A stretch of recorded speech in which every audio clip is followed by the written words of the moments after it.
Hello everyone, welcome to my YouTube channel Smart Preparation to Success.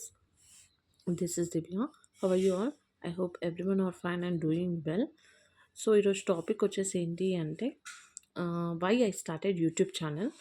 So ఇది మీ అందరిలో ఉన్న క్వశ్చన్. ఇది గుడ్ క్వశ్చన్ అండి, చెప్పాల్సిన బాధ్యత కూడా నాది. ఏంటంటే ఒక యాస్పిరెంట్ అయ్యుండి యూట్యూబ్ ఛానల్ రన్ చేయడానికి రీజన్ ఏంటి అని సో డెఫినెట్గా చెప్తాను.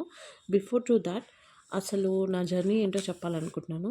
I'm and post graduate. I finish my MCA from Osmania university in 2018 and 3 years లెక్చరర్గా వర్క్ చేశాను. అండ్ మ్యారీడ్ అండి.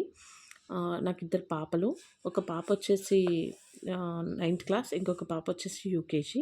సో ఇప్పటి వరకు నా హోల్ జర్నీ అంతా స్టడీస్లోనే ఉండిపోయిందండి. ఎక్కడ కూడా బ్రేక్ తీసుకోలేదు. సో చదువుతున్నదని నాకేం అనిపించదు, కానీ ఎవరైతే చూస్తున్నారో వాళ్ళకి ఏమనిపిస్తుంది అంటే సో చిన్నప్పటి నుంచి పెళ్ళయింది కానీ ఇంకా చదువుతూనే ఉంది అని అంటారనమాట. సో అంటే అది మనకు తెలుసు మనం దేని పర్పస్లో చదువుతున్నాము, దేనికోసం చదువుతున్నామని. సో అది మనం సక్సెస్ అయిన తర్వాత దాని గురించి చెప్తే బాగుంటుంది అని నా ఒపీనియన్ అనమాట. సో ఇది నా జర్నీ అండి. సో మరి కాంపిటేటివ్ ఫీల్డ్కి రావడానికి రీజన్ ఏంటి అంటే నేను 3 years వర్క్ చేశానని చెప్పాను కదా. సో ఆ వర్క్ చేస్తున్న ప్లేస్‌లో నేను చాలా నేర్చుకున్నాను. సో అంటే నేను గవర్నమెంట్ కాలేజ్‌లో వర్క్ చేశాను యాస్ ఎ కంప్యూటర్ సైన్స్ ఫ్యాకల్టీగా. సో నేను చాలా అక్కడ నేర్చుకున్నాను. సో అక్కడ నేను టీచ్ చేస్తున్న టైంలో నాకు అనిపించిందనమాట. సో నేను కూడా ఒక గవర్నమెంట్ ఎంప్లాయీగా ఉండాలి అని చెప్పి, దట్ టు గెజెటెడ్ పోస్ట్. నాకు అడ్మినిస్ట్రేటివ్ సెక్షన్‌లో వర్క్ చేయాలంటే చాలా ఇంట్రెస్ట్ అండి. సో నేను అలా అని అనుకున్నాను. సో స్టార్టెడ్ సర్చింగ్ ఏంటి అనేది. యూపీఎస్సీ అనేది ఒకటి టాప్ పొజిషన్‌లో కనిపించింది. బట్ నాకు ఆ టైంలో అంటే అనిపించింది ఏంటంటే ఏజ్ 30. సో జనరల్ కేటగిరీకి 32 ఇయర్ లాస్ట్. సో నేను 2 years కంప్లీట్‌గా అక్కడ ఇన్వెస్ట్ చేసి ఒకవేళ అట్ లాస్ట్ రిజల్ట్ ఏం లేకపోతే మళ్ళీ వేస్ట్ అవుతుంది కదా టైము. సో అలా అనిపించింది. So then I started preparing for TGPSC exams అంటే టీఎస్పీఎస్సీ ఎగ్జామ్స్కి ప్రిపేర్ అవ్వడం స్టార్ట్ చేశాను. నోటిఫికేషన్స్ అన్నీ వచ్చాయి. వచ్చిన తర్వాత అన్ని ఎగ్జామ్స్ రాశాను. అన్నీ ఫెయిల్యూర్స్ అవ్వడం కూడా జరిగింది. సో మనం ఒక 3 years కష్టపడి చదివినప్పుడు ఒక ఎగ్జామ్ కూడా క్లియర్ చేయకుండా అన్నీ ఫెయిల్యూర్సే వస్తే అసలు అది ఆ బాధ అనేది తట్టుకోలేమండి. అవునా? సో నాకు కూడా సేమ్ ఫీలింగ్ వచ్చింది. బట్ ఆ టైంలో ఒక ఫ్యామిలీ సపోర్ట్ ఎలా ఉంటదనేది నాకు అర్థమైందండి. నేను ఆ 3 years చాలా కన్సిస్టెన్సీగా చదివాను. బట్ అన్ని ఫెయిల్యూర్స్ వచ్చిన తర్వాత ఒక నమ్మకం అనేది పోతది ఎవ్వరికైనా. సెల్ఫ్ మనకే పోతది. మన ఫ్యామిలీకి ఉంటుందా అండి? ఉండదు కదా! బట్ నాకు మా ఫ్యామిలీ అంతా ఎలా చెప్పారంటే, ఇంతవరకొచ్చింది గదా!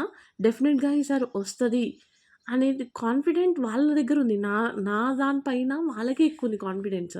సో, నాకు మా డ్యాడీ కూర్చొనిబెట్టి చెప్పాడనమాట. సో, "నువ్వు ఇన్ని ఇయర్స్ కష్టపడ్డావు, ఇన్ని ఎగ్జామ్స్ రాసినావు, అన్నీ ఫెయిల్యూర్ అయినావు. అంటే నువ్వు ఆల్రెడీ చేయాల్సిన మిస్టేక్స్ అన్నీ చేసేసినావు. ఓకేనా? కొత్తగా చేయడానికి ఏమీ లేదు. సో, నువ్వు అవి ఓవర్‌కమ్ చేసి ఎక్కడెక్కడైతే మిస్టేక్ చేశావో దాన్ని రెక్టిఫై చేసుకొని మళ్ళీ స్టార్ట్ చెయ్యి ప్రిపరేషన్" అని చెప్పినప్పుడు అస్సలు అల్టిమేట్ అండి. ఆ టైంలో మన మీద వేరే వాళ్ళు అంత కాన్ఫిడెంట్‌గా ఉండి నీతోటి అవుతది అని చెప్పినప్పుడు అది చాలా అనిపించిందండి ఇంక నాకు. అసలు అచీవ్ చేసినంత ఫీలింగ్ వచ్చేసిందనమాట ఇంక నాకు. వాళ్ళకి అంత కాన్ఫిడెంట్ ఉంది, అంత మోటివేటెడ్‌గా ఉన్నప్పుడు చదవడానికి నాకేమవుతుంది అని అనిపించింది. దెన్ ఐ స్టార్టెడ్ ఇంకా. మళ్ళీ రీస్టార్ట్ చేస్తాను. డెఫినిట్‌గా ఈసారి అచీవ్ చేస్తాను అని చెప్పి ఇంకా నేను ఫిక్స్ అయ్యాననమాట. సో, నేను మళ్ళీ రీస్టార్ట్ చేయడం జరిగింది నా జర్నీని. సో, మరి యూట్యూబ్ ఛానల్ ఎందుకు స్టార్ట్ చేశాను అంటే చెప్తాను. ఇప్పుడు నేను సెల్ఫ్ ప్రిపేర్ అవుతున్నానండి. ఇంట్లో ఉండి ప్రిపేర్ అవుతున్నాను.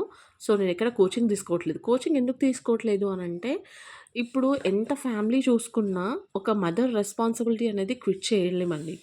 ఓకేనా? సో, మా పాప 9th క్లాస్ అనమాట. తనకి నేనిప్పుడు చాలా ఇంపార్టెంట్.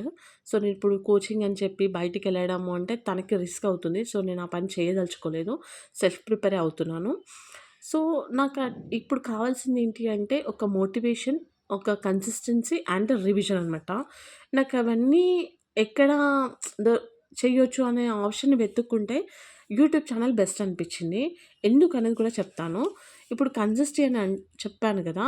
ఇప్పుడు నేను యూట్యూబ్ ఛానల్ స్టార్ట్ చేసినప్పుడు గ్రూప్ 1కి 120 days ప్లాన్ అని చెప్పి స్టార్ట్ చేశాను. సో, ఈ 120 డేస్ షెడ్యూల్‌లో డే వైస్ ఇప్పటివరకు 10 డేస్ ఫినిష్ అయ్యాయనమాట. ఈ 10 డేస్‌లో నేను చాలా బ్యాక్ చూసుకుంటే 10 డేస్ చాలా కన్సిస్టెన్సీగా చదివాననమాట. సో, నేను డే టు డే టాస్క్‌ని కూడా ఫినిష్ చేయడం జరిగింది. సో, నాకు హ్యాపీ అనిపిచ్చింది. సో, 10 డేస్ నేను ఇంత ఎఫర్ట్ పెట్టినప్పుడు మిగతా డేస్ అనేది ఎందుకు చేయలేను? డెఫినిట్‌గా చేస్తాను అని. సో, ఇంకొకటి ఏదైతే నేను కంటెంట్ పోస్ట్ చేస్తున్నానో, అది నేను చెప్పే ముందు మళ్ళీ ఒకసారి చదవాలనమాట. సో, అక్కడ ఒక రివిజన్ అవుతుంది.